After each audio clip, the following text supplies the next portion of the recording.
Bəzən mən deyəndə kiməsə təsir edir. Qardaş, vallah billah yenə də deyirəm. Bu 100 manatı qazanmısansa, bunun istəyirsən sənə 99'u, 95'i sənə halal olsun, birini, 5'ini eləməlisən. 100 manatdan sən 1 manatını eləmirsənsə, bu sənin halalın deyil. Allah sənə halal eləməyəcək. Nə olsun sən əziyyət çəkib halal qazanmısan. Sənin olmağı üçün zəkatını, sədəqəsini verilməlidir. Hər kəs evinə qazanırsa, bazarını eləməlidir, qardaş. İnan ki, Azərbaycanda, ölkəmizdə hər qazanan kişi bircədən belə ailəyə yüngül dəstək olsa, zəkatını versin, bir dənə çətinliklə qalan ailə olmaz.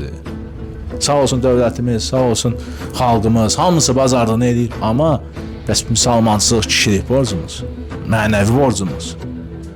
Qardaş, hamısının əvəzinə Allah zaten min verəcək. Heç olmasa özünüzə pullarınızın cibinizdəki pulun xərclədiyinizə halal olmaq üçün Allah qatında eləməlisiniz. Bunu boyun qaçıra bilməzsiniz. Qaçırarsınız bu dünyada, amma o dünyada qaçıramayasınız.